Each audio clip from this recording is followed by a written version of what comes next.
बिस्मिल्लाहिर्रहमानिर्रहीम। Last lecture के अंदर हमने कॉम्प्लेक्स फूरियर इंटीग्रल को डिस्क्राइब किया था। फूरियर इंटीग्रल की एक कॉम्प्लेक्स फॉर्म जो है हमने उसको डिस्क्राइब किया था। देन हमने फूरियर ट्रांसफॉर्म को डिफाइन किया था by using Fourier integral. Fourier transform कैसे डेवलप होता है और what is mean bye inverse Fourier transform. इसके अलावा हमने फूरियर ट्रांसफॉर्म की लिनियरिटी को भी डिस्कस किया था। आज के लेक्चर में हम फूरियर ट्रांसफॉर्म के कुछ एग्जाम्पल्स हम सॉल्व करते हैं और इसके ऊपर कुछ और थोड़ी सी बातें और जैसे कन्वोल्यूशन वगैरह और फूरियर ट्रांसफॉर्म ऑफ डेरिवेटिव, इन चीज़ों को आज के लेक्चर में हम इंशाल्लाह डिस्कस करेंगे। तो सबसे पहले एक एग्जाम्पल है, आपके सामने एक एग्जाम्पल लिखी हुई है। हम इस एग्जाम्पल को सॉल्व करते हैं। आपको कह रहा है कि फाइंड द फूरियर ट्रांसफॉर्म। एक फंक्शन आपको गिवन है, इस फंक्शन का फूरियर ट्रांसफॉर्म आपको फाइंड करना है। अच्छा, अगर मैं इस क्वेश्चन के अकॉर्डिंग पहले तो फंक्शन को देखें तो फंक्शन आपको नजर आ रहा है, this is a piecewise function. तो ये तो फूरियर ट्रांसफॉर्म का फॉर्मूला है जो कि आपके पास सामने ये लिखा हुआ है। वैसे हमने जो लास्ट लेक्चर डिस्कस किया था उसमें ये इक्वेशन नंबर 6 थी, तो मैं अभी भी इसका नाम इक्वेशन नंबर 6 ही रख देता हूँ, ताकि हमारा लेक्चर की एक सीक्वेंस जो है आप लोग को बाद में आगे जाके थोड़ी इस मामले में परेशानी ना हो। तो बहरहाल ये इसको आप वन का नाम भी दे दें, कोई इतना इशू नहीं है। एनीवे, हमारे पास ये फंक्शन जो दिया हुआ है, पहले मैं अगर इस फंक्शन को देखूं, ये function this is a piecewise function. तो एफ ऑफ एक्स इसमें आपको डिफाइन किया हुआ है कि value of f of x is one whenever mod of x is less than one and this is zero otherwise, यानी कि इस इंटरवल के अलावा जहां पे भी आप बात करेंगे इसकी वैल्यू जीरो के इक्वल है फंक्शन की।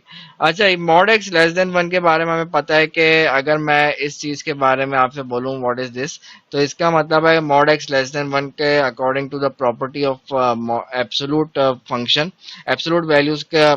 अगर मैं इसमें मॉड के फंक्शन को ओपन करूं तो मुझे पता है कि भाई ये इनइक्वालिटी और मॉड्यूलस मिलके कुछ इस तरह की सिचुएशन आ जाएगी, minus one less than x less than one. यानी कि मेरे पास सिचुएशन ये है कि मेरे पास जो फूरियर इंटीग्रल मैं निकाल रहा हूँ फ्रॉम माइनस इन्फिनिटी से इन्फिनिटी निकाला जाता है। और तो ये जो पूरी रियल लाइन के ऊपर आप इसका फूरियर ट्रांसफॉर्म फाइंड करते हैं। फूरियर ट्रांसफॉर्म फाइंड करने के लिए हम ये कहते हैं कि आपके पास इसमें ये जो फंक्शन दिया हुआ है, ये फंक्शन पीस वाइज इस तरह से डिफाइन है, फ्रॉम माइनस वन से वन तक फंक्शन इस f of x is equals to one and its value is zero otherwise, यानी कि इस इंटरवल से आप बाहर निकले तो इसकी वैल्यू जीरो है। बाहर निकलने के दो रास्ते हैं, माइनस वन से पीछे चले आए, फंक्शन इस वक्त भी जीरो है। वन से आगे अबव वैल्यू उस वक्त भी फंक्शन इज जीरो। तो अकॉर्डिंग टू दिस इंफॉर्मेशन, अगर मैं इस इंफॉर्मेशन को इक्वेशन नंबर 6 के अंदर इम्प्लीमेंट करूंगा तो इक्वेशन नंबर 6 जो है इसके अकॉर्डिंग फूरियर ट्रांसफॉर्म जब मैं फाइंड करूंगा Fourier transform of this function, तो मुझे इसमें एक बात क्लियरली नजर आ रही है कि आपका एफ ऑफ एक्स जो है जीरो है दो केसेस में, माइनस इन्फिनिटी से माइनस वन पे और वन से इन्फिनिटी पे ये फंक्शन जीरो है। तो जब फंक्शन जीरो है तो उसका इंटीग्रल भी जीरो आएगा। तो मैं जस्ट इसमें इंटीग्रेट कर दूंगा माइनस वन से लेके वन तक। माइनस वन से वन तक फंक्शन क्या दिया हुआ है आपको, एफ ऑफ एक्स उस वक्त दिया हुआ वन, तो वन रह जाएगा। वन का मतलब तो खैर नहीं लिखे, कोई फायदा नहीं। One multiply by anything is which is, तो ई की power minus iota W x D x, इसका इंटीग्रल आप निकाल लें, इसका फूरियर ट्रांसफॉर्म निकल जाएगा। तो इसका इंटीग्रल मैं निकालता हूँ one upon under root two pi. इसका इंटीग्रल आप निकालेंगे आ जाएगा ई की power minus iota omega x divided by minus iota omega, और इसकी limits are from minus one से लेके वन तक।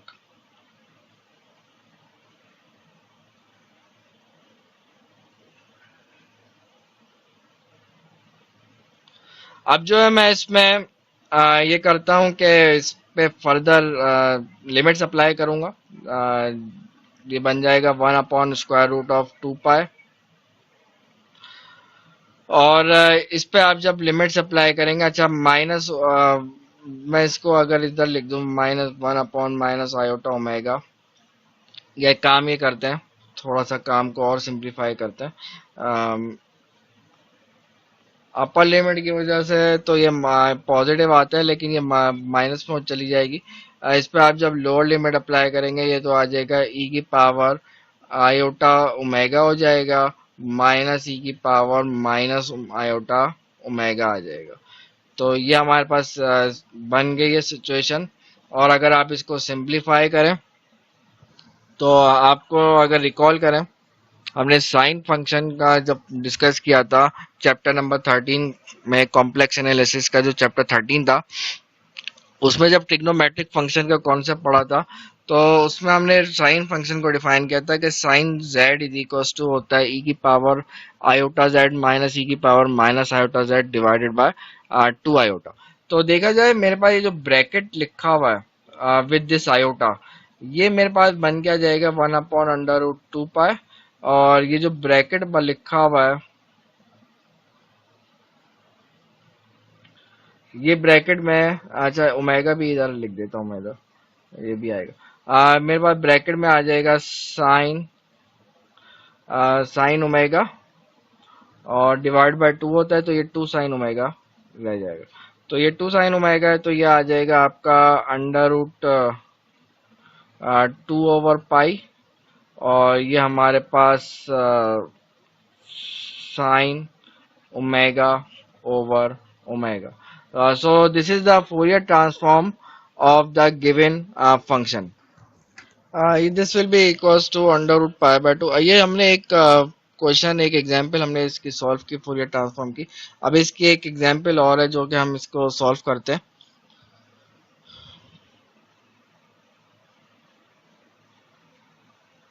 Okay, this is one more example of Fourier transform. आपको कह रहा है कि फोरियर ट्रांसफॉर्म निकालना है ई की पावर माइनस ए एक्स का, और इस वाले फंक्शन के अंदर जो एफ ऑफ एक्स दिया हुआ ई की पावर माइनस ए एक्स दिया हुआ, with x is positive, any positive number. और इसी तरह से function is zero when x is negative. और इसमें ए के बारे में कह रहे हैं कि जो पावर में ए लिखा हुआ this is a positive number, कोई भी पॉजिटिव नंबर है। तो इसका फूरियर ट्रांसफॉर्म निकालना है। तो अगर पहले तो वही अगेन इसी तरह से फंक्शन को अगर आप देखें तो फंक्शन इसमें अगेन पीस वाइज फॉर्म में डिफाइन किया हुआ है कि f of x is equals to e की पावर माइनस ए एक्स है whenever x is positive, and this is 0 whenever x is less than 0, or here a is a positive number. सो इस previous question, ये function हमारे पास define है, piece wise function है। इसमें अगर मैं इसी तरह से ये जो हमारे पास फॉर्मूला है फूरियर ट्रांसफॉर्म का, इस फॉर्मूले में अगर मैं इसको इम्प्लीमेंट करूं, ये हो जाएगा 1/√2 पाई। और इसमें इसी तरह से लिमिट्स आपके पास ब्रेक होंगी। आपको इसमें क्लियरली नजर आ रहा है, आप जब इंटीग्रेट करेंगे फ्रॉम माइनस इन्फिनिटी से जीरो, उस वक्त फंक्शन इज जीरो। तो माइनस इन्फिनिटी से जीरो तक फंक्शन को इंटीग्रेट, जीरो ही आंसर आएगा, इसलिए मैं उसको नहीं लिखूंगा। मेरे पास answer x greater than zero पे फंक्शन की वैल्यू e की पावर माइनस सी एक्स है, तो मैं उसी को लिखता हूँ जीरो से लेकर इन्फिनिटी तक e की पावर माइनस एक्स और डॉट e की power minus iota omega x D x. और इस वाले केस में अगर आप इसमें देखें 1/√2 पाई, और जीरो से लेके इन्फिनिटी तक e की पावर माइनस ए प्लस आयोटा ओमेगा dx। और आप इसका इंटीग्रल निकालना है हमको। तो इसका इंटीग्रल आप जब निकालेंगे तो सिंपल सी इंटीग्रेशन है, ये हमारे पास हो जाएगा 1/√2 पाई। और एक्सपोनेंशियल फंक्शन का इंटीग्रल हमें पता वही होता है, बस इसका साथ में डेरिवेटिव होना चाहिए। तो वो डिवाइड हो जाएगा माइनस ए प्लस आयोटा ओमेगा और divided by minus A plus iota omega. Limits are from 0 to infinity. We know how to evaluate the improper integral. बहरहाल इस पे आप अपर लिमिट अप्लाई करेंगे। इधर सॉरी एक x भी था जो कि मैंने इधर मिस किया है, इधर एक x भी है, इधर x भी आएगा। अच्छा एनीवे इधर जो आप अब इस पे जब अपर लिमिट इम्प्लीमेंट करेंगे तो आप अपर लिमिट ई की पावर माइनस इन्फिनिटी हो जाएगा एंड वी नो ई की power minus infinity is zero. Lower limit में माइनस आता है, ये माइनस माइनस प्लस हो जाएगा तो ये आ जाएगा 1/√2 पाई। ई की पावर जीरो हो जाएगा विच इज 1, और ये this is 1/a plus iota omega. ये हमारे पास इस आफ्टर इंटीग्रेशन हमारे पास ये चीज बनी है and this is the Fourier transform of the given function. मैंने, अगर आप रिकॉल करें लास्ट लेक्चर के अंदर आप लोग को टेबल्स भी दिखाए थे, Fourier cosine transform, Fourier sign transform और फूरियर ट्रांसफॉर्म के एक टेबल भी है, कुछ फार्मूलाज हैं। जिस तरह लेप्लास ट्रांसफॉर्मेशन के अंदर आप देखते हैं कि हमारे पास लेप्लास ट्रांसफॉर्मेशन जो है by using definition of Laplace transformation integral transform आप अप्लाई करके किसी भी फंक्शन का लेप्लास निकाल सकते हैं। फिर हमारे पास एक टेबल भी होता है, उस टेबल जो बना है वो पूरा उस डेफिनेशन को यूज करके ही बना है। और जो है आप इसी तरह से फूरियर ट्रांसफॉर्म में भी हमारे पास कुछ फंक्शंस हैं, एलिमेंट्री फंक्शंस। अगर आप उन एलिमेंट्री फंक्शंस का फूरियर ट्रांसफॉर्म निकालें तो पूरा टेबल हमारे पास मौजूद है। तो उस टेबल में भी अगर आप देखें ई की पावर माइनस ए एक्स का फूरियर ट्रांसफॉर्म उसमें लिखा हुआ है कि ई की पावर माइनस ए एक्स का जो फूरियर ट्रांसफॉर्म है, this is the e Fourier transform of e की power minus a x. After solving a couple of examples of Fourier transform, let's talk about existence of Fourier transform. मतलब ये है कि when the Fourier transform of any function exists. तो इस theorem में इसी चीज का जिक्र किया हुआ है कि हमारे पास ऐसी क्या कंडीशंस हैं जब फूरियर ट्रांसफॉर्म किसी फंक्शन का एग्जिस्ट करता है। तो हमारे पास इसमें कहते हैं कि लेट सपोज हमारे पास कोई फंक्शन जो है एफ ऑफ एक्स, उसके लिए पहली कंडीशन है कि वो एब्सोल्युटली इंटीग्रेबल हो, और सेकंड कंडीशन है कि वो फंक्शन पीस वाइज कंटिन्यूस हो on every finite interval. What is mean bye absolutely integrable, ये चीज हम ऑलरेडी लेक्चर जिसके अंदर हमने फूरियर इंटीग्रल डिस्कस किया था उस वक्त हमने डिस्कस किया था कि ये एब्सोल्युटली इंटीग्रेबल का मतलब क्या होता है। तो वहां पे आप लोग देख सकते हैं। एनीवे हमारे पास कोई भी फंक्शन के ऊपर अगर ये दो कंडीशंस हो, यानी कि वो फंक्शन एब्सोल्युटली इंटीग्रेबल हो और वो फंक्शन जो है पीस वाइज कंटिन्यूस भी हो हर फाइनाइट इंटरवल के अंदर, तो हम ये कहेंगे कि उस फंक्शन का फूरियर ट्रांसफॉर्म, जो कि इक्वेशन नंबर 6 जो हम पीछे एग्जाम्पल में भी यूज कर चुके हैं, वो फूरियर ट्रांसफॉर्म उसका एग्जिस्ट करेगा। ये एग्जिस्टेंस ऑफ फूरियर ट्रांसफॉर्म है, मतलब कब हमारा फूरियर ट्रांसफॉर्म किसी फंक्शन का एग्जिस्ट करता है, तो ये उसकी कंडीशंस हैं। Okay now Fourier transform of derivative just like Laplace transform का ऑफ डेरिवेटिव हमने डिस्कस किया था, इसी तरह फूरियर ट्रांसफॉर्म ऑफ डेरिवेटिव हम डिस्कस कर रहे हैं। Fourier transform of first derivative exist कब करता है उसके पहले कुछ डिस्कशन की हुई है कि हमारे पास कोई फंक्शन है जो कि कंटिन्यूस है और उसके ऊपर एक कंडीशन ये लिखी हुई है कि भाई ये फंक्शन जो है this will approach to zero whenever mod of x tends to infinity. और फर्दर मोर इसमें ये कहते हैं कि आपका जो फर्स्ट डेरिवेटिव है एब्सोल्युटली इंटीग्रेबल होना चाहिए। अगेन एब्सोल्युटली इंटीग्रेबल के मीनिंग हम फूरियर इंटीग्रल वाले लेक्चर के अंदर डिस्कस कर चुके हैं। Then Fourier transform of derivative will be given by, यानी कि Fourier transform of f prime जो है उसका फॉर्मूला होता है iota omega Fourier transform of, ये Fourier transform of first derivative का फॉर्मूला है। अच्छा अब ये फॉर्मूला बना कैसे, इसको आप बहुत इजीली इसको ड्राइव कर सकते हैं by using definition of Fourier transform. मतलब डेफिनेशन ऑफ फूरियर ट्रांसफॉर्म का मतलब है कि इक्वेशन नंबर 6 जो है फूरियर ट्रांसफॉर्म की, जो हमने पीछे कपल ऑफ एग्जांपल्स में डिस्कस किया, उसको यूज करके आप इजीली ये फॉर्मूले को ड्राइव कर सकते हैं। तो this is the formula of first derivative of Fourier transform of first derivative. अच्छा इसी तरह से अगर आप Fourier transform of second derivative निकालें, मतलब ये कि Fourier transform of F double prime आप निकालें तो डेट्स इसका फॉर्मूला हो जाएगा minus omega square Fourier transform of sorry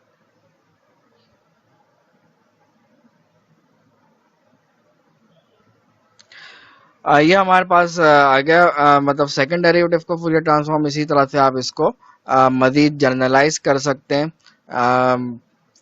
third order derivative और अप टू सो ऑन इसके लिए जर्नलाइज किया जा सकता है। अच्छा, ये टेबल है फूरियर ट्रांसफॉर्म का, ये ऑलरेडी मैं आपको पिछले लेक्चर के अंदर भी डिस्कस कर चुके हैं कि अगर आपको कोई फंक्शन दिया जाए बाय यूजिंग टेबल आप डायरेक्टली उसका फूरियर ट्रांसफॉर्म निकाल सकते हैं। जैसे हमने फर्स्ट एग्जांपल आज की क्लास की जो डिस्कस की थी उसमें फूरियर ट्रांसफॉर्म आप देखें हमने बिल्कुल सेम इसी फंक्शन का निकाला था। उधर फर्क ये था, इधर माइनस बी से बी है, उधर माइनस बी से बी नहीं था, उधर माइनस वन से वन तक वन था। तो उसके इसके अकॉर्डिंग हमारे पास जो आंसर आया था वो यही आया था, under root two upon pi sine omega upon omega.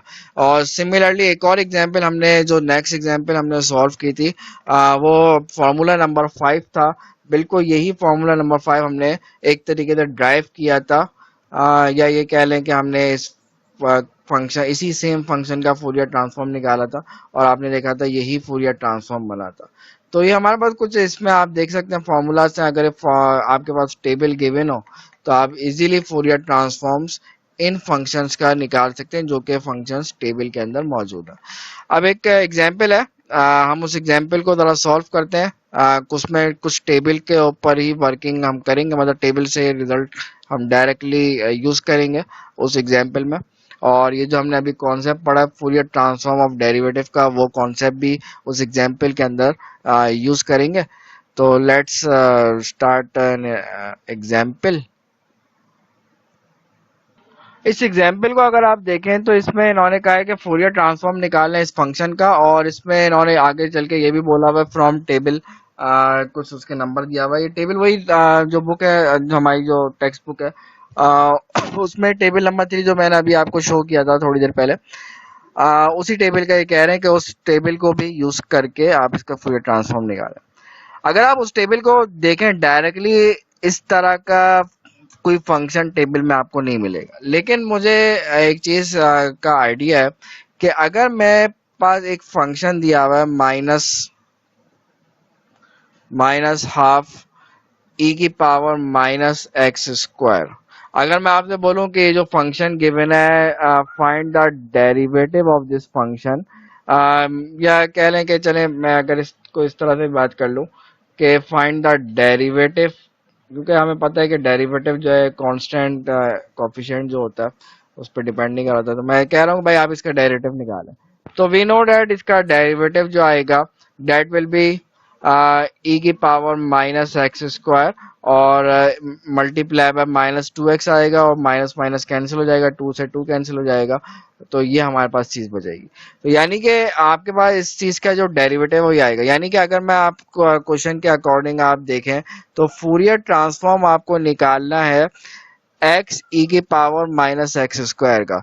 तो मैं इस इंफॉर्मेशन को यूज करते हुए ये कह सकता हूं कि मुझे यानी कि फूरियर ट्रांसफॉर्म निकालना है माइनस हाफ ई की पावर माइनस एक्स स्क्वायर का, मुझे के डेरिवेटिव का फूरियर ट्रांसफॉर्म निकालना है। According to linearity of derivative and Fourier transform मैं माइनस हाफ को बाहर लिख सकता हूँ।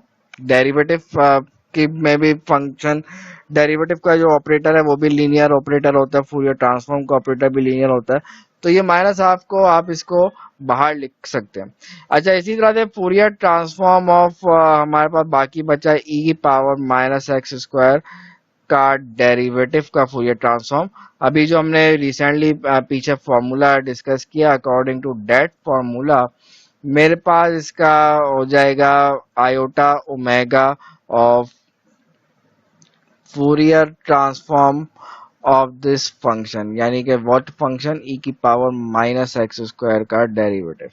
What is the derivative of e की पावर माइनस एक्स स्क्वायर का डेरिवेटिव क्या होता है, इसके लिए हमें टेबल देखेंगे। देखते हैं हमारे पास डायरेक्टली इसका कोई फॉर्मूला मौजूद है टेबल में क्या नहीं है। जैसे इन्होंने कहा कि टेबल यूज करें, अगर टेबल यूज करने का नहीं भी बोलते तब भी आपके पास ऑप्शन था, टेबल भी यूज कर सकते थे, और by using definition of Fourier transform तब उससे भी काम हो जाएगा। एनीवे टेबल का कहा है तो हम टेबल ही यूज करते हैं। मैं आपको टेबल दिखाता हूँ इसका।